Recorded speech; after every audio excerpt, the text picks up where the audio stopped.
పాకిస్తాన్ మళ్లీ కవ్వింపు చర్యలకు పాల్పడుతుంది. జమ్మూ కాశ్మీర్లోని పూంచ్ జిల్లాలో అటు ఎల్ఓసి వెంబడి అనుమానిత డ్రోన్ల కదలికలను గుర్తించారు.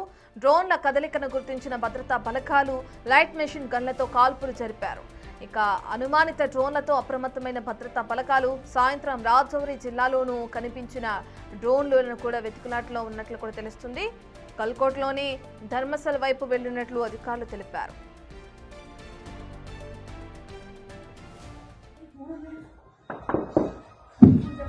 डंगर से देख के जंगल तक सारा बॉर्डर जो है गोलियां चल रही हैं। अभी छोटा फायर हो रहा है।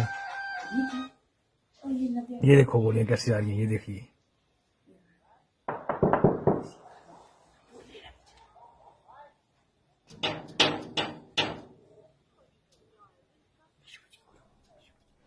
పాకిస్తాన్ తన వక్రబుద్ధిని మార్చుకోలేదు, మళ్లీ కవ్వింపు చర్యలకు దిగింది. జమ్మూ కాశ్మీర్లోని పూంచ్ జిల్లాలో ఎల్ఓసి వెంబడి అనుమానిత డ్రోన్లను భద్రతా బలగాలు గుర్తించాయి. దీంతో అప్రమత్తమైన బలగాలు లైట్ మెషిన్ గన్లతో వాటిని పేల్చాయి. అనుమానిత డ్రోన్లతో భద్రతా బలగాలు అలర్ట్ అయ్యాయి. సాయంత్రం రాజౌరి జిల్లాలోనూ డ్రోన్లు కనిపించినట్లు అధికారులు తెలిపారు. కొన్ని కలకోట్లోని ధర్మసల్ వైపు వెళ్లాయని చెప్పారు. पूरे बॉर्डर पे फायरिंग हो रही है। अभी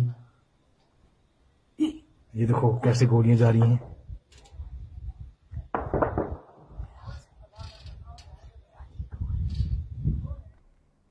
వీటికి సంబంధించిన పూర్తి డీటెయిల్స్ అందించడానికి మా ప్రతినిధి ఢిల్లీ నుంచి శివ అందుబాటులో ఉన్నారు.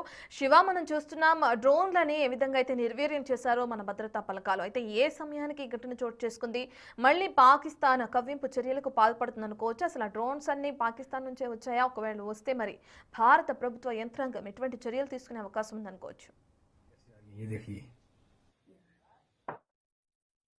మరొకసారి పాకిస్తాన్ కవ్వింపు చర్యలకు పాల్పడినట్లు ప్రధానంగా అర్థమవుతోంది. ఏదైతే జమ్మూ కాశ్మీర్లోని నౌషారాలోని కల్దియన్ అలాగే గన్య గ్రామాల వైపు పాకిస్తాన్ నుండి డ్రోన్ కదలికలను భారత భద్రతా బలగాలు గుర్తించాయి. వెంటనే భారత సైన్యం కూడా గాల్లోకి కాల్పులు జరిపి వారి డ్రోన్లను ఎక్కడికక్కడ నిర్వీర్యం చేసినట్లు కూడా తెలుస్తోంది. అయితే ప్రధానంగా ఇది కల్కోట్లోని ధర్మస్థల వైపు వెళ్ళినట్లుగా కూడా అధికారులు తెలియజేశారు. అయితే ఇటీవల కాలంలో పాకిస్తాన్ అనేక సార్లు కవ్వింపు చర్యలకు పాల్పడింది, కానీ ఇప్పుడు ఏకంగా డ్రోన్ల ద్వారా ఇప్పుడు సరిహద్దు రేఖ వెంబడి వెళ్తున్నట్లు కూడా తెలుస్తోంది. దానిలో భాగంగానే ఇటు భద్రతా బలగాలు కూడా భారత భద్రతా బలగాలు అప్రమత్తమై ఎదురుగా కాల్పులు జరిపారు. గాల్లోనే ఆ డ్రోన్స్ ను కూడా నిర్వీర్యం చేసినట్లు కూడా తెలుస్తోంది.